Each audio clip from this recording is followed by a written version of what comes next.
Zero the trip odometer and carefully pull out of the garage.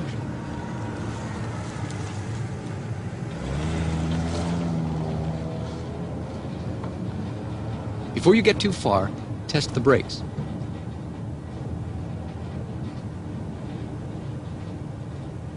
As you drive, let the transmission shift itself through the entire range. Confirm proper function in shift feel.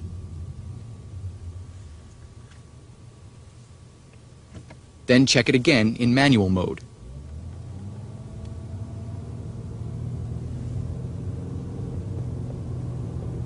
Then, with the manual mode off, accelerate quickly but safely and confirm that the power light comes on.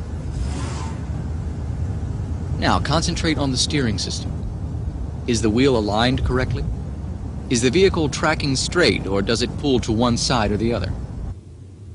Is the system giving the proper level of power assist? Also, while you're rolling, confirm that the speedometer and the odometers are working. During turns, operate the turn signals and confirm that they cancel properly. Again, check the operation of the brakes, now confirming that they work without pulling, dragging, or abnormal noise.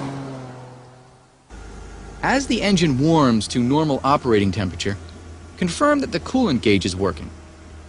And also check the fuel gauge. Observe the performance of the suspension. Listen and feel for abnormal harshness, excessive road shock, and abnormal noises.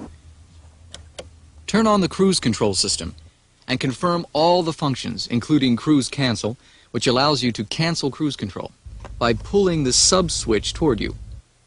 Then check out the climate control system, making sure that all of the various functions operate as they should.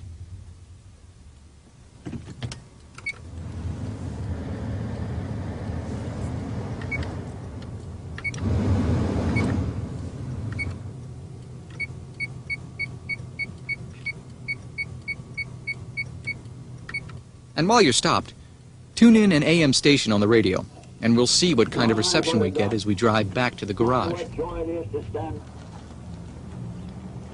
Back at the shop, we'll do the post-road test checks. But first, of course, catch up on that PDI sheet.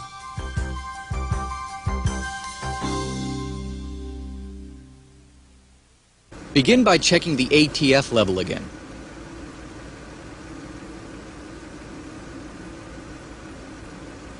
Also, repeat the idle speed check, preferably using a select monitor. Now, turn the engine off and check the following fluid levels: engine coolant recovery tank, engine oil, power steering fluid, brake fluid, and front differential oil. Next, put the vehicle back on the lift and repeat the steering, suspension, exhaust system, and fluid leak checks. With the vehicle back on the ground, perform a careful check of the exterior for paint condition and fit and finish. If the cat's coating is still on, look for obvious defects now, and then make sure the finish is checked again before delivery. And as long as you've got your attention on fit and finish, it makes sense to check the interior next. Also, don't forget to check the alignment of all the window glass. And speaking of alignment, here's a neat feature.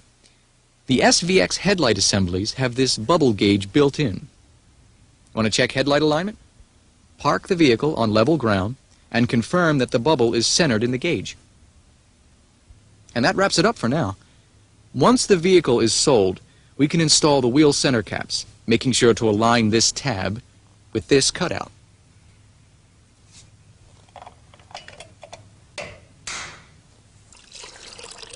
Remove the cat's coating.